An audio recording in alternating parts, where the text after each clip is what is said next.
we grew up believing that the hymen is a proof of virginity. But it turns out we were wrong. What we discovered is that the popular story we're told about female virginity is based on two anatomical myths.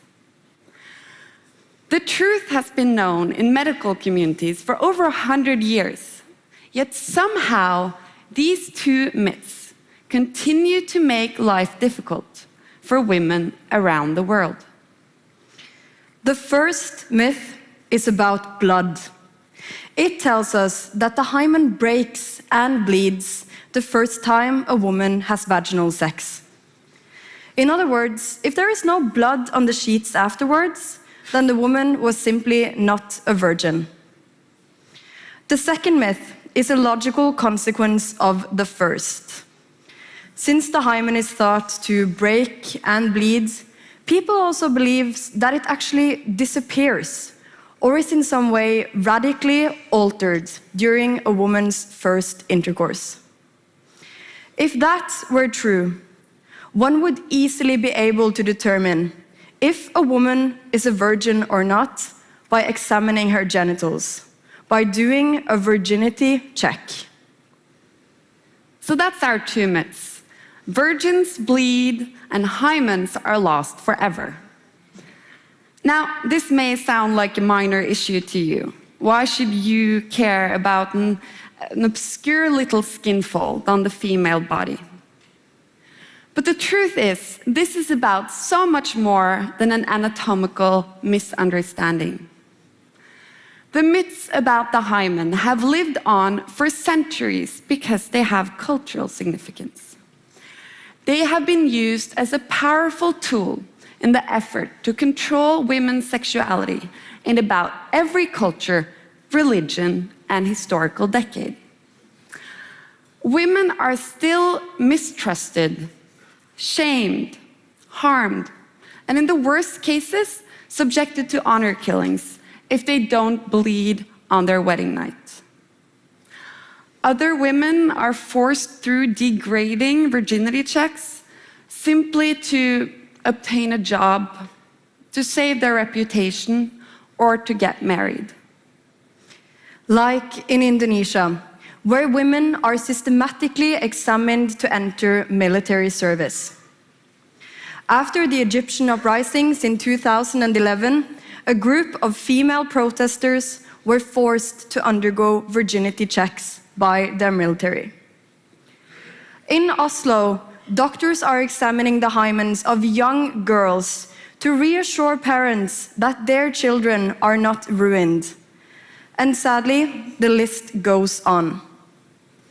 Women are so afraid not to live up to the myths about the hymen that they choose to use different virginity quick fixes to assure a bleeding. That could be plastic surgery, known as revirgination. It could be vials of blood poured on the sheets after sex, or fake hymens bought online, complete with theater blood and a promise to kiss your deep, dark secret goodbye. By telling girls that no deed can be kept secret, that their bodies will reveal them no matter what, we have endowed them with fear. Girls are afraid of ruining themselves, either through sport, play, tampon use, or sexual activity. We have curtailed their opportunities and their freedoms. It's time we put an end to the virginity fraud. It's time we break the myths about the hymen, once and for all.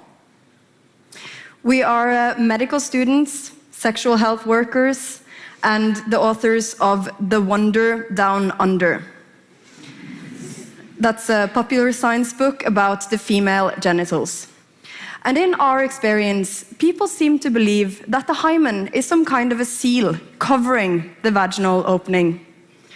In Norwegian, it is even called the virgin membrane. And with this, we picture something fragile, something easily destructible, something you can rip through. perhaps like a sheet of plastic wrapping. You may have wondered why we brought a hula hoop on stage today. We'll show you.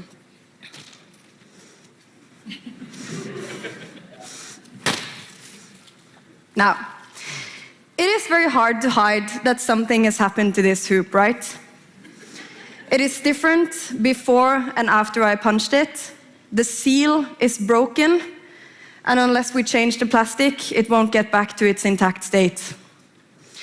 So if we wanted to do a virginity check on this hoop right here, right now, that would be very easy.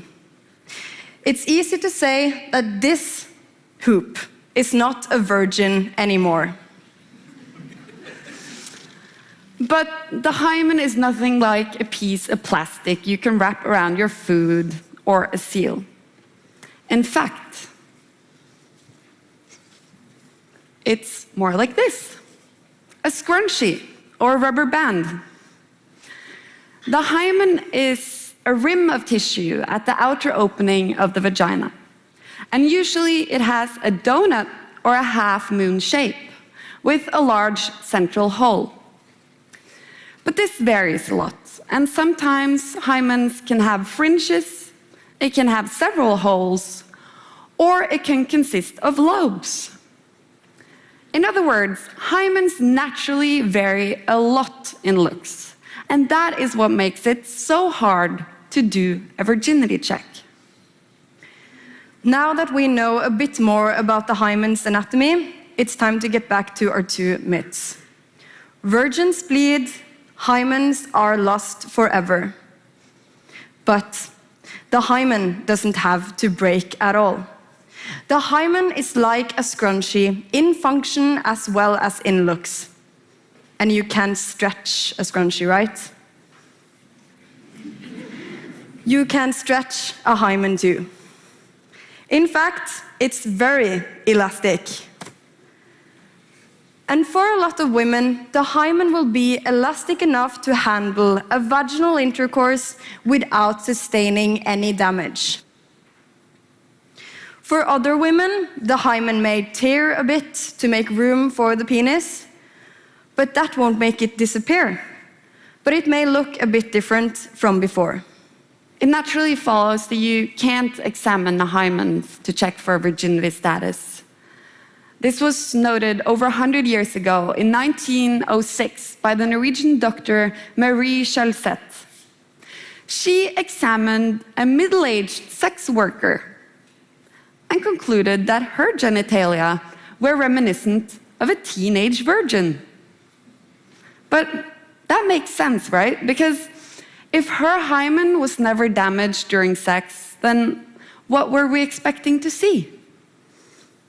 Since hymens come in every shape and form, it is difficult to know if a dent or a fold in it is there because of previous damage, or if it's just a normal anatomical variant. The absurdity of virgin testing is illustrated in a study done on 36 pregnant teenagers. When doctors examined their hymens, they could only find clear signs of penetration in 2 out of the 36 girls. So unless you believe in 34 cases of virgin births, we must all agree that also our second myth has taken a vital blow. You simply cannot look a woman between her legs and read her sexual story.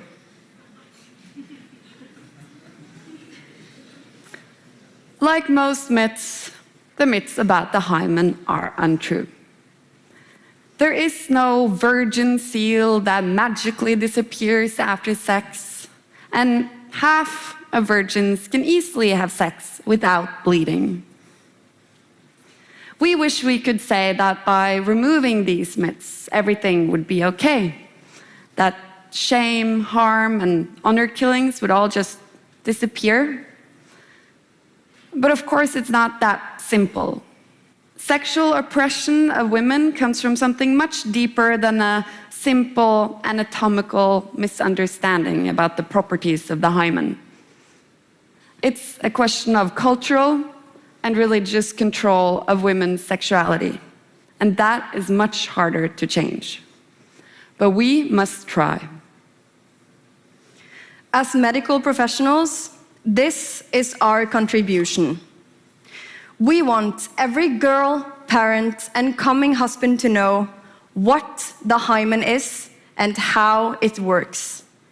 We want them to know that the hymen can't be used as a proof of virginity. And that way, we can remove one of the most powerful tools used to control young women today. After telling you this, you may wonder what the alternative is. For if we cannot use the hymen as a proof of virginity for women, then what should we use? We opt for using nothing. If